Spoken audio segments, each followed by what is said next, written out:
It was the kind of thing you'd expect in a story told around a fire, not something you'd see with your own eyes.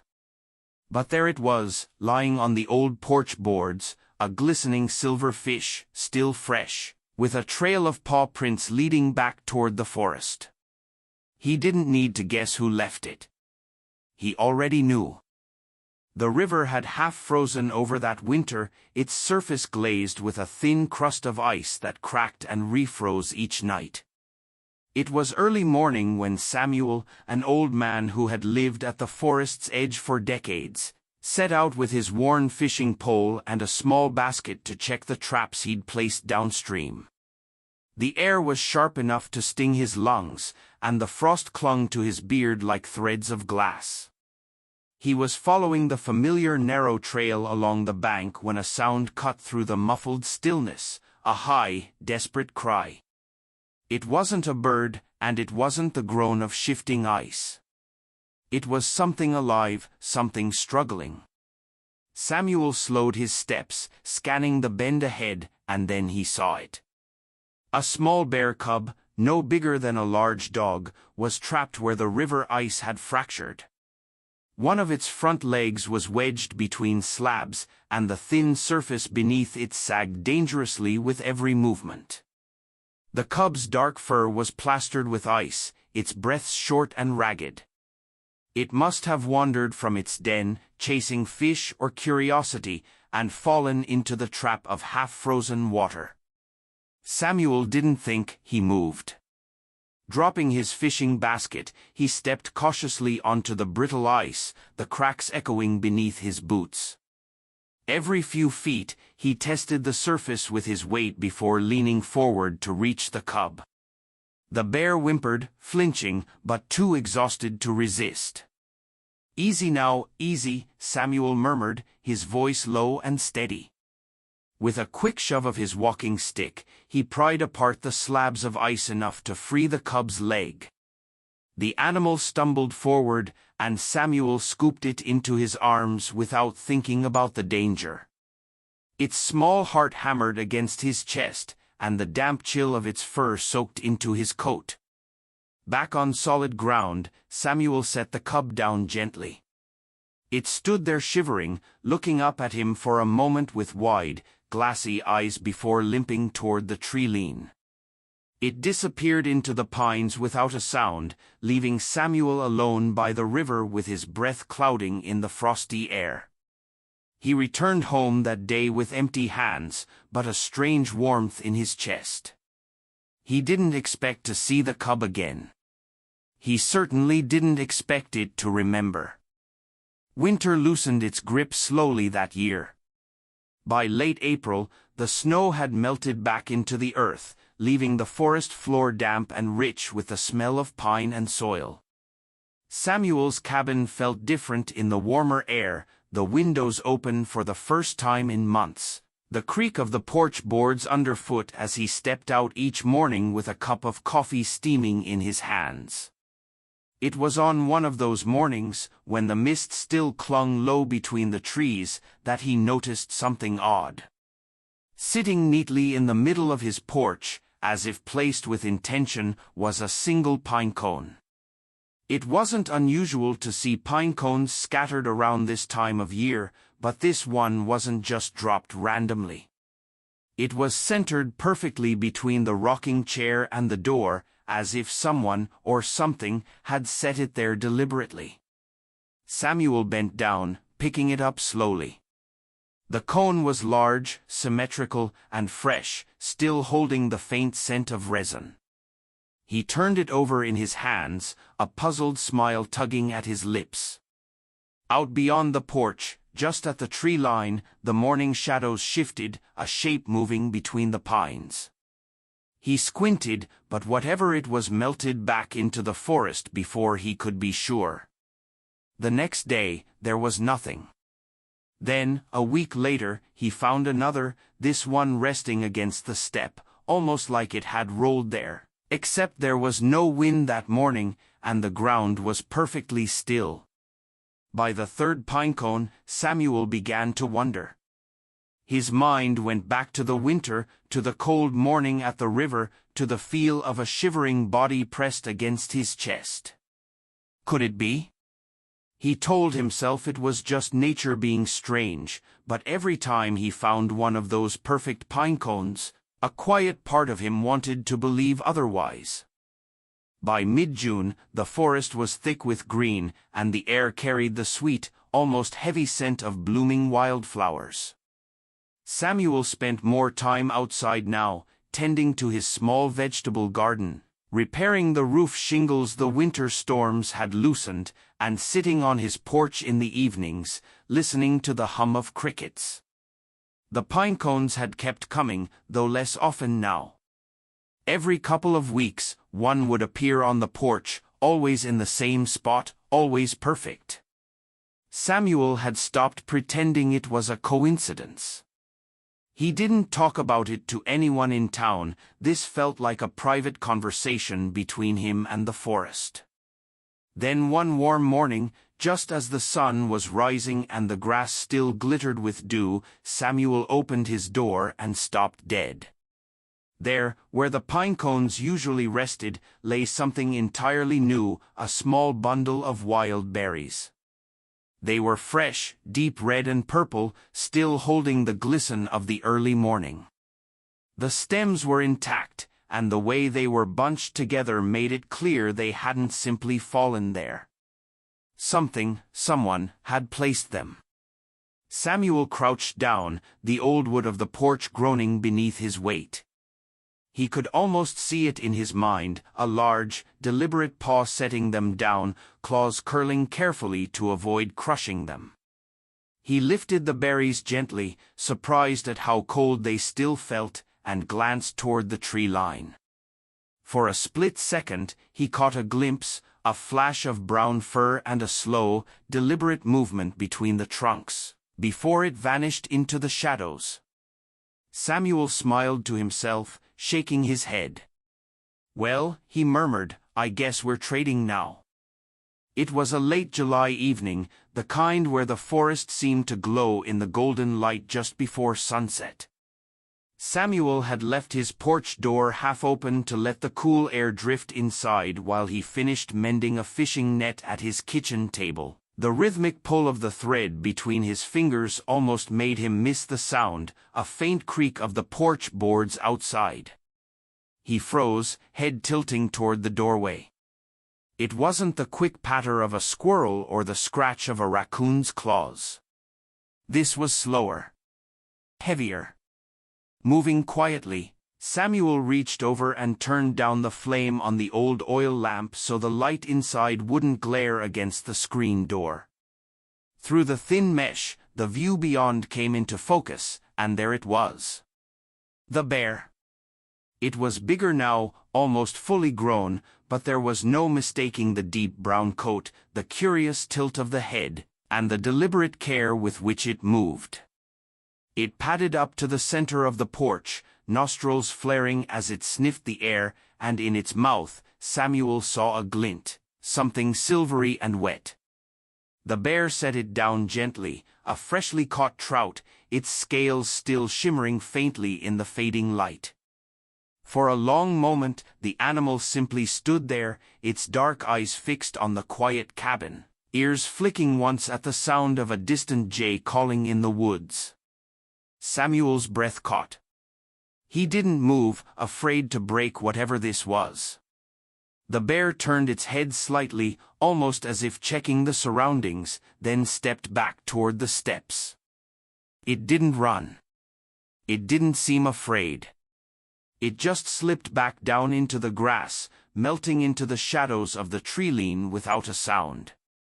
Samuel sat down slowly, heart thudding, eyes locked on the silver fish resting on his porch. Samuel waited until the forest had swallowed the bear completely before moving. The evening air felt different now, heavier, as if carrying the weight of what had just happened. Slowly, he stepped out onto the porch, the wood cool under his bare feet. The trout lay exactly where the bear had placed it. Its silver scales caught the last streaks of sunlight, and a faint wisp of steam still curled from its gills in the cooling air. Samuel crouched down, fingers brushing the damp boards around it. They were marked faintly, impressions from wide paws, spaced evenly, as if the bear had stood there for some time before leaving. He lifted the fish with both hands, surprised at its freshness and the strength it must have taken to catch it. The river wasn't close. A catch like this meant the bear had traveled just to bring it here. Samuel eased himself into the rocking chair, setting the fish gently on a folded cloth beside him. His gaze drifted toward the tree line where the bear had disappeared. He thought of that winter morning months ago, the cub trembling in his arms, its fur soaked through with icy river water. He remembered the quick, glassy look in its eyes before it limped into the pines. He'd figured that was the end of it, a small moment of kindness in the endless turning of seasons. But now, this wasn't just chance. The fish wasn't food left behind. It was a gift. Samuel sat there until the sun slipped away, the porch bathed in twilight. He didn't try to explain it. Some things weren't meant to be reasoned with, only received. The next morning, Samuel rose earlier than usual. The forest was still wrapped in a soft gray mist, and the air smelled faintly of rain. He set a small pot of coffee on the stove, but his mind wasn't on breakfast. Instead, he was thinking about the fish, about the deliberate way the bear had placed it on his porch. Samuel had lived long enough to know that wild animals didn't give gifts for no reason. This was a kind of communication, something rare and fragile, and he didn't want to let it go unanswered. He rummaged through his pantry until he found what he was looking for, a jar of thick, amber honey. It was something he usually saved for winter tea, but he figured it was as fitting a gift as any for a bear. He spooned a generous portion onto a flat wooden board and carried it out to the porch. The placement mattered, he thought. He set it exactly where the fish had been the night before, centered on the worn planks, just in front of the rocking chair. Then he stepped back into the cabin, leaving the door cracked open just enough to watch without being seen. Minutes passed. The forest seemed to hold its breath. A squirrel darted across the yard. A jay called once, then went silent. Then, from the shadows of the pines, movement, slow, careful, deliberate. The bear emerged, its fur still damp from the morning dew. It walked to the porch steps without hesitation, nose twitching at the sweet scent. Samuel could see its breath in the cool air as it leaned forward, tongue sweeping across the honey in slow, deliberate motions. When it finished, the bear lifted its head, turning toward the open door. For one quiet moment, its eyes met Samuel's through the dim light inside the cabin. Then it stepped back, melted into the mist, and was gone. Over the next several weeks, an unspoken rhythm settled over Samuel's days. Every so often, never on a predictable schedule, never announced, something would appear on his porch. Sometimes it was a perfect pinecone again, still smelling of sap. Other times it was a sprig of wild herbs, or a small clutch of bright berries. And twice more, it was a fish, fresh and cold from the river. Samuel, in turn, would leave something in the same spot on the porch, a slice of ripe apple, a handful of sunflower seeds, a wedge of bread spread thick with honey. Always simple, always fresh. It wasn't every day. Sometimes weeks would pass without a sign, and Samuel would think maybe it was over. But then, one morning, he'd open the door to find something waiting, and he'd smile, because it meant the connection still held. The bear never came when Samuel was out in the yard. It seemed to prefer the privacy of the early hours or the hush of twilight. But now and then, if Samuel was quiet enough, he'd catch a glimpse through the window, a broad back, a steady, deliberate movement as it stepped away from the porch. What struck Samuel most was the care in each gesture. Nothing was ever scattered or dropped haphazardly. Each gift, whether berry, pinecone, or fish, was placed neatly, as though the bear understood that the act itself mattered as much as the offering. By the time the leaves began to turn in late September, Samuel realized he no longer thought of these visits as odd. They had become a part of his life, woven into the quiet fabric of his days, a small, extraordinary thread in an otherwise ordinary life. It was a crisp October afternoon, the kind where the sun was warm but the air still carried the bite of oncoming winter. Samuel had been stacking firewood by the side of the cabin, the slow rhythm of work filling the stillness. A faint breeze rustled the dry leaves at his feet, and somewhere in the distance, a woodpecker tapped against a hollow trunk. He rounded the corner toward the porch with another armful of logs, and then he froze. The bear was there. Not in the shadows of the trees. Not slipping away into the mist. It was standing on the porch in full daylight, its massive frame lit in soft gold by the afternoon sun. A small silver fish lay neatly at its paws, its scales still wet, catching the light like scattered coins. Samuel felt his pulse quicken, but he didn't move. The bear's head lifted, and their eyes met across the few feet of open ground between them. It wasn't a stare of challenge, it was something quieter, more familiar. The air felt thick with understanding. He slowly set the logs down, the thud muffled by the grass. "Afternoon," he murmured, his voice low, almost as if speaking too loudly might break the moment.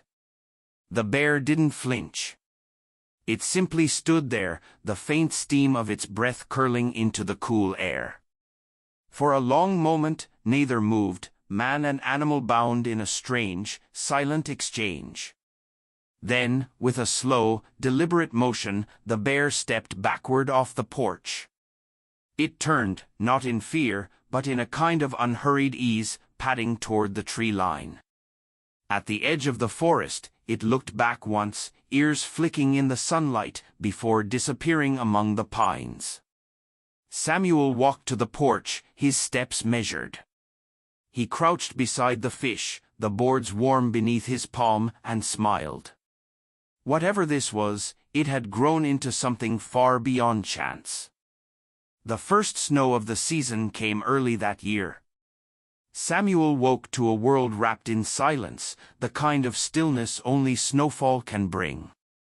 Every branch in the pines bowed slightly under the weight of fresh powder, and the air carried that crisp, almost metallic scent of winter. He lit the stove, poured himself a cup of coffee, and stood by the window, looking out over the whitened yard. It was then he saw them, the tracks. They came from deep within the forest, a single, steady trail pressed clean into the snow. Each print was wide and round, unmistakable. The trail led straight to his porch. Samuel opened the door, the hinges groaning softly in the cold. There, in the exact same spot as always, sat the gift, a cluster of pinecones, bound together by a twisted length of dried grass. Snow dusted their tops, and the placement was so precise it almost looked ceremonial. He crouched to pick them up, the boards cold beneath his knees. The paw prints were fresh, still crisp at the edges where the snow hadn't yet begun to soften them.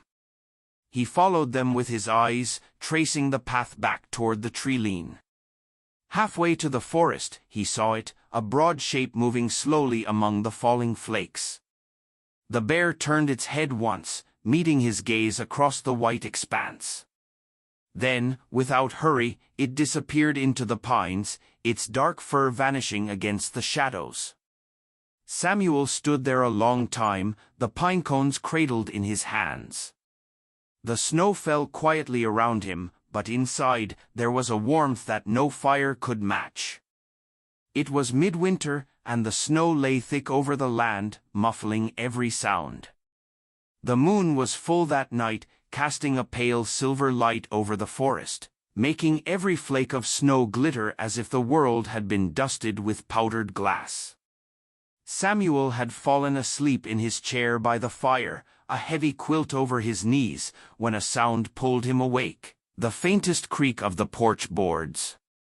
For a moment, he thought it might be the wind. But the sound came again, slow and deliberate.